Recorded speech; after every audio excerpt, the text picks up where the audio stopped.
Hello అందరికీ welcome to my YouTube channel tasty and trendy. ఈరోజు నేను మీకు మిగిలిపోయిన అన్నంతో రుచికరమైన గోంగూర రైస్ ఎలా తయారు చేసుకోవాలో చూపించబోతున్నానండి. దీనికోసం మనం ఎక్కువగా ఖర్చు చేయనక్కర్లేదు, చాలా తక్కువ ఖర్చుతో ఎంతో రుచిగా ఉంటుందండి. అందరూ తప్పకుండా ట్రై చేయండి. దీనికోసం నేను ఇక్కడ చూపిస్తున్న ఇంగ్రీడియంట్స్ అన్నీ అయితే కావాల్సి ఉంటుంది. ఇవి అందరికీ ఈజీగా దొరికే పోపు దినుసులేనండి. ముందుగా మనం ఒక కడాయి అయితే తీసుకొని పెట్టుకోవాలి. ఒక కడాయి తీసుకొని అందులో ఆయిల్ వేసుకోవాలి. ఆయిల్ హీట్ అవ్వగానే మిర్చి వేసుకోవాలండి. మిర్చి కొంచెం ఫ్రై అవ్వగానే మనం ముందుగా కడిగి ఆరబెట్టుకున్న గోంగూర ఆకులను అయితే వేయాల్సి ఉంటుంది.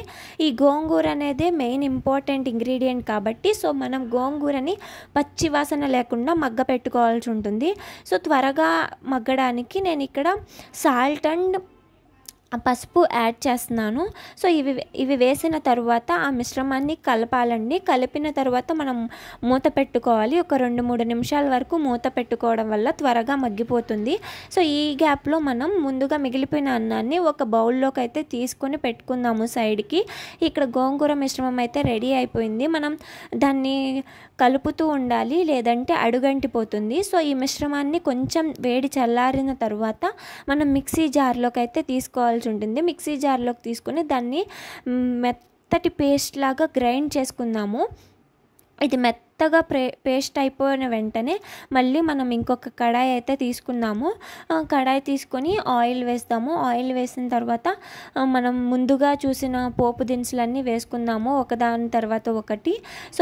సాయిపప్పు, పచ్చిశనగపప్పు, జీలకర్ర, 4-5 ఎండుమిర్చి అండ్ పల్లీలు అయితే వేసుకుని రోస్ట్ చేద్దాము. రోస్ట్ చేసిన తర్వాత ఇవి లైట్గా రోస్ట్ అయిన తర్వాత మనం మిర్చి అండ్ ఆనియన్ కూడా యాడ్ చేసుకుందామండి.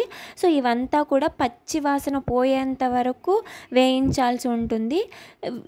ఇవంతా బాగా పచ్చి వాసన పోయేంత వరకు వేయించాము. తర్వాత మనం ముందుగా మిక్సీ పట్టుకున్న గోంగూర మిశ్రమాన్ని అయితే ఇందులో కలుపుకుందాము. దీన్ని బాగా వేసి కలిపిన తర్వాత మనం ముందుగా మిగిలిపోయిన రైస్ని అయితే తీసుకొని బౌల్లో పక్కన పెట్టుకున్నాం కదండి. దాన్ని అయితే ఇందులో వేసేద్దాం. ఇంకా ఆ రైస్ని కూడా మనం చాలా పొడిగా ఉండే రైస్ అయితే ఇంకా బాగా తెలుస్తుందండి టేస్ట్. రైస్ని అయితే యాడ్ చేసేద్దాము. ఇక్కడ రైస్ యాడ్ అయిపోయిన తర్వాత ఆ మిశ్రమాన్ని రైస్లో కలిపేద్దాము. కలిపిన వెంటనే మళ్ళీ మనం అయిపోయినట్లేనండి. ఈ రెసిపీ చాలా టేస్టీగా ఉంటుంది. ఇంకా రుచి అండ్ రంగు కోసం నేను ఇంకొంచెం సాల్ట్ అండ్ పసుపు అయితే యాడ్ చేస్తున్నాను. ఇవి వేసిన తర్వాత మిశ్రమాన్ని మళ్ళీ ఒకసారి కలుపుకొని ఇంకా మూత పెట్టుకోవడమేనండి. ఇంకా అయిపోయింది. ఆల్మోస్ట్ రెసిపీ అనేది రెడీ అయిపోయింది. ఎంతో టేస్టీగా ఉంటుంది.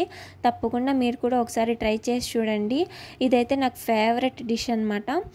ఇది అయిపోయింది. నా ఛానల్ని ఎవరైనా కొత్తగా చూస్తున్నట్లయితే ప్లీజ్ సబ్స్క్రైబ్ చేసుకోండి. ఇంకా మన డిష్ అయితే ఎండ్కి వచ్చేసింది. దీన్ని కలర్ఫుల్గా గార్నిష్ చేసి పిల్లలకి పెడితే చాలా ఇష్టంగా తింటారు. ఇలాంటి మరిన్ని వీడియోస్ కోసం నా ఛానల్ని అయితే please do like, share and subscribe. Garnish అయితే నేను ఇలా చేశానండి. హోప్ మీ అందరికీ ఈ రెసిపీ నచ్చిందనే అనుకుంటున్నాను. Thank you.